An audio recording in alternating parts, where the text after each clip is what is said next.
Bagaimana sih pengaruh dari adanya COVID-19 ini terhadap perekonomian UMKM khususnya di bidang konveksi? Adanya pandemi ini menyebabkan permasalahan dalam berbagai aspek, diantaranya yaitu yang pertama, aspek produksi. Turunnya jumlah barang yang diproduksi oleh konveksi karena sulit dan mahalnya harga bahan baku. Yang kedua yaitu aspek pemasaran.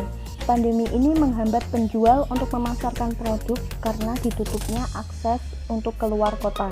Yang ketiga yaitu ada aspek pendapatan. Terhambatnya untuk memasarkan produk dan sulitnya mendapatkan bahan baku membuat turunnya pendapatan. Bagaimana sih perekonomian Astrid Confection sebelum adanya COVID-19 ini? Astrid Confection merupakan salah satu UMKM yang mengalami dampak dari adanya pandemi ini. Astrid Confection didirikan oleh Ibu Hajah Sulaika pada tahun 1975 dan dikelola secara turun-temurun hingga sekarang. Astrid Confection ini memproduksi pakaian seperti gamis syar'i. Perekonomian Astrid Confection sebelum adanya pandemi mengalami kenaikan yang stabil, yaitu menghasilkan laba sebesar 50 juta per bulan. Untuk produk yang dihasilkan dari Astrid Confection ini sebelum adanya pandemi setiap hari memproduksi 20 pieces gamis dengan tenaga kerja yang dimiliki yaitu sebanyak 20 orang. Untuk pemasarannya, sebelum adanya pandemi ini, Astrid Confection memasarkan produknya ke berbagai daerah seperti Solo, Purwodadi, Cirebon, dan Pasar Kliwon yang ada di Kudus. Lalu bagaimana dengan perekonomian Astrid Confection setelah adanya COVID-19 saat ini?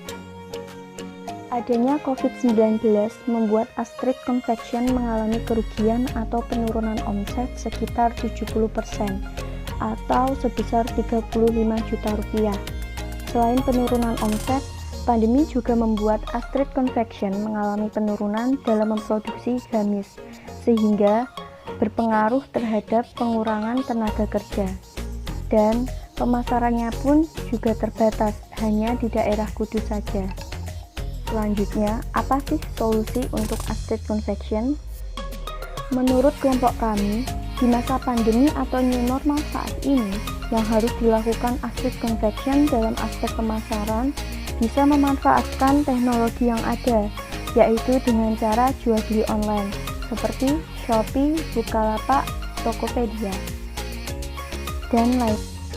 Nah, dari solusi tersebut mungkin akan membantu pada aspek pemasaran. Jadi, jika pemasaran stabil, maka segala aspek yang lain seperti produksi dan pendapatan juga akan stabil.